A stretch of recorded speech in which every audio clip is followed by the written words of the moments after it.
എല്ലാവർക്കും അമ്മൂസ് കിച്ചൻ്റെ പുതിയ വീഡിയോയിലേക്ക് സ്വാഗതം. കുറേ നാളെ കൂടിയിട്ടാണ് ഞാനൊരു പുതിയ റെസിപ്പി ആയിട്ട് വരുന്നത്. ഇന്ന് നമ്മളൊരു ചിക്കൻ കറി ഉണ്ടാക്കാൻ പോകണം. അതിന് വേണ്ടിയിട്ട് ആദ്യം തന്നെ കുറച്ച് മല്ലിയില നന്നായിട്ട് കഴുകിയെടുത്തിട്ട് ഒന്ന് അരിഞ്ഞ് മാറ്റി വെക്കുക.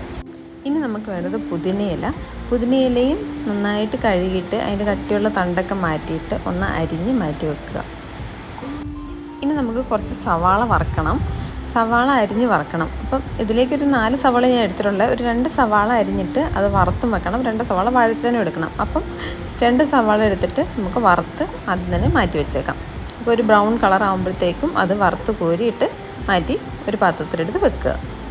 ഇനി ഈ കറിക്ക് വേണ്ടിയിട്ട് ഒരു കൂട്ടുണ്ടാക്കണം. അതിന് വേണ്ടിയിട്ട് ഒരു 2 കഷ്ണം ഇഞ്ചി, പിന്നെ വേണ്ടത് ഒരു 10 ചെറിയ വെളുത്തുള്ളി, ഒരു 3 പച്ചമുളക് നടുവേ കീറിയത്, പിന്നെ 1 സ്പൂൺ പെരിഞ്ജീരകം.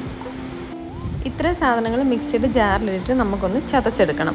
നന്നായിട്ട് അരയൊന്നും വേണ്ട, ജസ്റ്റ് ഒന്ന് ചതഞ്ഞ് കിട്ടിയാൽ മതി. ഈ ഒരു പാകത്തിന് ചതച്ചെടുക്കുക. ഇതെടുത്ത് നമുക്ക് മാറ്റുക. എന്നിട്ട് നമുക്കിനി പണിയിലേക്ക് കിടക്കാം. ആദ്യം ഒരു പാൻ എടുത്തിട്ട് അതിൻ്റെ അകത്തേക്ക് കുറച്ച് എണ്ണ ഒഴിച്ചിട്ട് നമുക്ക് സവാള വഴറ്റാം.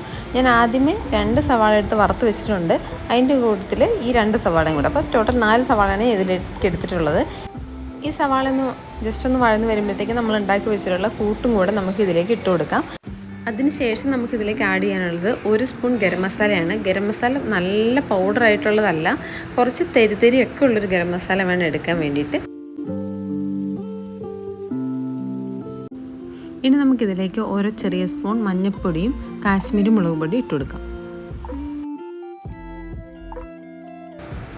ഇതെല്ലാം കൂടി ഒന്ന് നന്നായിട്ട് ഇളക്കി കൊടുക്കുക. പിന്നെ നമ്മൾ പാകത്തിന് ഉപ്പ് ചേർത്ത് കൊടുത്ത് നന്നായിട്ടൊന്ന് ഇളക്കിയെടുക്കാം.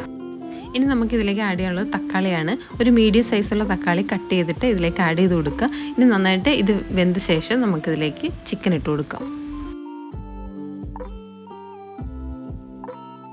തക്കാളി വഴന്ന് വന്നിട്ടുണ്ട്. നമുക്കിനി ഇതിലേക്ക് നമ്മൾ എടുത്ത് വെച്ചിട്ടുള്ള ചിക്കൻ ഇട്ട് കൊടുക്കുക. എന്നിട്ട് നന്നായിട്ട് ഇളക്കി കൊടുക്കുക.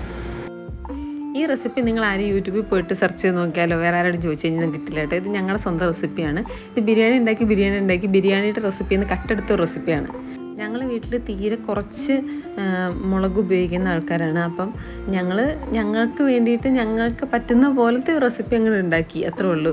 മുളകായാലും ഒരു 3 പച്ചമുളകാണ് ഇട്ടിട്ടുള്ളത്. അത് ഭയങ്കര എരിവ് കുറഞ്ഞിട്ടുള്ള പച്ചമുളക് കേട്ടോ. പിന്നെ ഇട്ടിട്ടുള്ളത് ഒരു ചെറിയ സ്പൂൺ കാശ്മീരി മുളക് പൊടിയാണ്. ആ കാശ്മീരി മുളക് പൊടി ഇടുന്നത് എന്തിനാണെന്ന് വെച്ചാൽ ഒരു കളർ കിട്ടാൻ വേണ്ടിയിട്ടാണ്. പിന്നെ ഇട്ടിരിക്കുന്ന മഞ്ഞൾപ്പൊടി. പിന്നെ നമുക്ക് ടേസ്റ്റ് കിട്ടുന്നത് എന്തിനാണെന്ന് വെച്ച് കഴിഞ്ഞാൽ നമ്മൾ ഗരം മസാല ഇടുന്നുണ്ട്. ഗരം മസാല 1 സ്പൂൺ ഗരം മസാല ഇടുന്നുണ്ട്.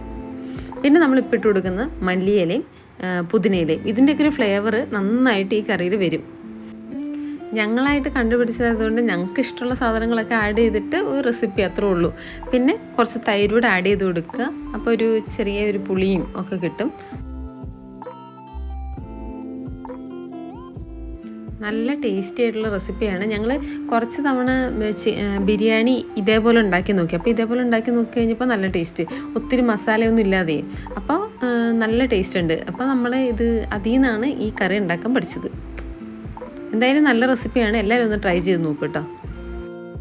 ഇനി നമുക്കിതിലേക്ക് കുറച്ച് സവാള വറുത്ത് ഇട്ട് കൊടുക്കാം. നമ്മൾ 2 സവാള വറുത്ത് എടുത്ത് വെച്ചിട്ടുണ്ട്. അത് മൊത്തം ഇട്ട് കൊടുക്കരുത്, ഒരു കുറച്ച് ഇട്ട് കൊടുക്കാം. നന്നായിട്ട് ഇളക്കി കൊടുത്തതിന് ശേഷം ഇതൊന്ന് മൂടി വെച്ച് നമുക്ക് വേവിക്കാം. ഇപ്പം നന്നായിട്ട് വെന്ത് വന്നിട്ടൊക്കെ ഉണ്ട്. ഇപ്പോൾ ഒരുവിധം വെന്ത് വന്നിട്ടുണ്ട്. നമുക്കിത് നന്നായിട്ട് ഇളക്കിയൊക്കെ നോക്കിയിട്ട് കുറച്ച് ഉപ്പൊക്കെ വേണമെങ്കിൽ ഇട്ട് കൊടുക്കുക. എന്നിട്ട് ടേസ്റ്റ് ചെയ്ത് നോക്കുക. വളരെ ടേസ്റ്റി ആയിട്ടുള്ള റെസിപ്പിയാണ്. ഞാൻ വീണ്ടും പറയുകയാണ്, നല്ല ടേസ്റ്റി ആയിട്ടുള്ളതാണ്. ഞങ്ങളൊന്നും കണ്ടുപിടിച്ചതുകൊണ്ട് പറയുന്നതല്ല, എന്നാലും നല്ല ടേസ്റ്റുള്ള റെസിപ്പിയാണ്. എല്ലാവരും ഒന്ന് ട്രൈ ചെയ്ത് നോക്കണം കേട്ടോ. നമുക്കിനി ഇതിലേക്ക് ആഡ് ചെയ്യാനുള്ളത് കുറച്ച് സവാള വറുത്ത് വെച്ചിട്ടുള്ളതാണ്. അത് നമ്മൾ ആദ്യമേ കുറച്ച് ആഡ് ചെയ്തു. ഇനിയിപ്പോൾ ലാസ്റ്റ് കുറച്ചും കൂടി ആഡ് ചെയ്ത് കൊടുക്കണം. ലാസ്റ്റ് നമ്മളിത് അടുപ്പിൽ നിന്ന് വാങ്ങുന്നതിന് മുന്നേ കുറച്ച് സവാള വറുത്തതും കൂടെ ഇതിന് മുകളിലേക്ക് ഇട്ട് കൊടുക്കുക. കുറച്ച് മല്ലിയില വേണമെന്നുണ്ടെങ്കിൽ വേണ്ടവർക്ക് കുറച്ച് മല്ലിയിലയും കൂടി ഇങ്ങനെ വെതറി കൊടുത്തിട്ട് നമുക്ക് ഇത് ഇളക്കി നന്നായിട്ട് ഇളക്കി കൊടുത്തിട്ട് ഓഫ് ചെയ്ത് മൂടി വെച്ച് മാറ്റി വെക്കാം. അത്രേ ഉള്ളൂ ഇതിൻ്റെ റെസിപ്പി. വളരെ ടേസ്റ്റി ആയിട്ടുള്ള റെസിപ്പിയാണ്. എല്ലാവരും ട്രൈ ചെയ്ത് നോക്കണം. ഞങ്ങൾ തന്നെ കണ്ടുപിടിച്ച റെസിപ്പിയാണ്. ഇതിന് ഞാനൊരു പേരിടുന്നുണ്ട്.